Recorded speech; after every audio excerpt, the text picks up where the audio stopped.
Hello, hello. This is Dana Susan Beasley of AngelArts.biz, and welcome to Inspirations.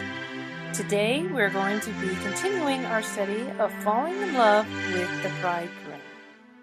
So, today's scripture reading is from Matthew 9, in particular Matthew 9:15, but I'm going to read from verse 14 through 17 in the NASB. Then the disciples of John came to him, that is to Jesus, asking, "Why do we and the Pharisees fast, but your disciples do not fast?" And Jesus said to him, "The attendants of the bridegroom cannot mourn as long as the bridegroom is with them, can they? But the days will come when the bridegroom is taken away from them, and then they will fast. But no one puts a patch of unshrunk cloth on an old garment, for the patch pulls away from the garment, and a worse tear results.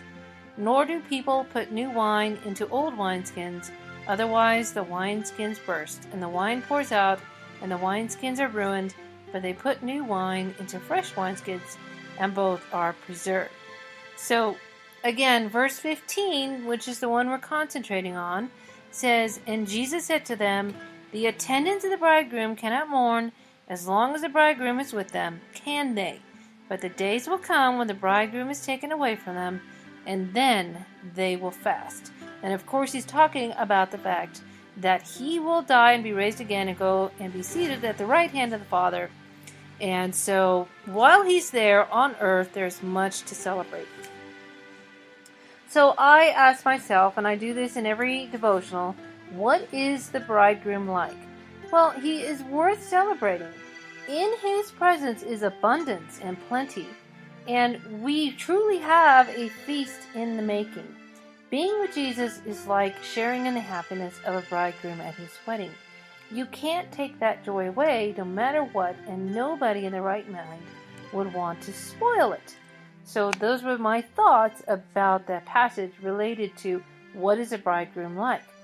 And then what is my response as the bride? Well, I wrote, to celebrate his presence, to feast on him, to be aware of his presence, to remember back to my wedding day, to discover anew my destiny as his bride.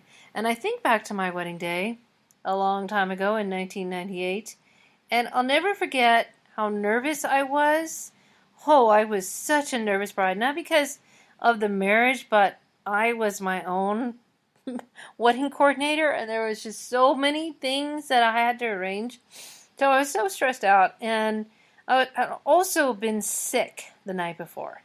I'd actually been throwing up the whole night almost. And many of the people in the wedding party were sick. So here I am, I go up these stairs, and then I turn a corner. I'm walking on my dad's arm, and I turn the corner, and there is Travis in the front of the church, and he is just beaming. In fact, on the cover, you see that picture of a bride and groom. That's my husband, and that's myself at our wedding. And so he is just beaming. And when I saw his face, all my cares, all my worries just disappeared. And all I did from the rest of the time forward was enjoy those moments with my new husband. And I'll never forget how beaming and joyful he was. And it was just such a feeling. And I know that similarly, that's what will happen when I see Jesus face to face. So if you are married, think about that moment. And if you aren't, then, imagine it. Imagine that day when you will see the Lord face to face. Picture him as your bridegroom beside you or in front of you, seeing him for the first time. And then do this periodically throughout your day and see what it does. You might just get a little leap in your heart like, wow, that's Jesus. That's my Lord.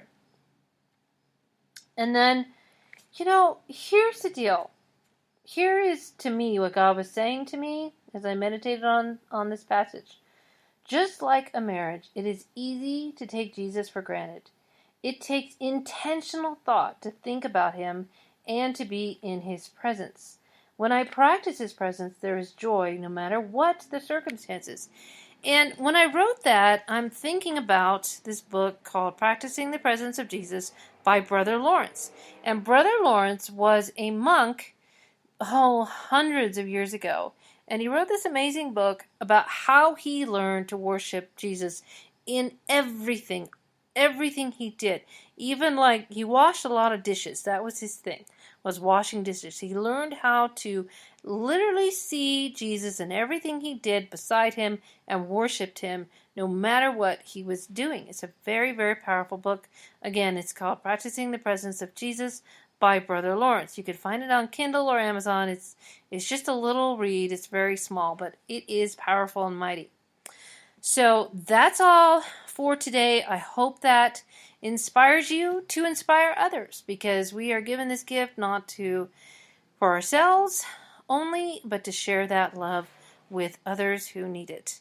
So again, I hope that inspires you. And if you like that, please go to our website, angelarts.biz, where you will find resources, particularly blogs, that will help you in this journey.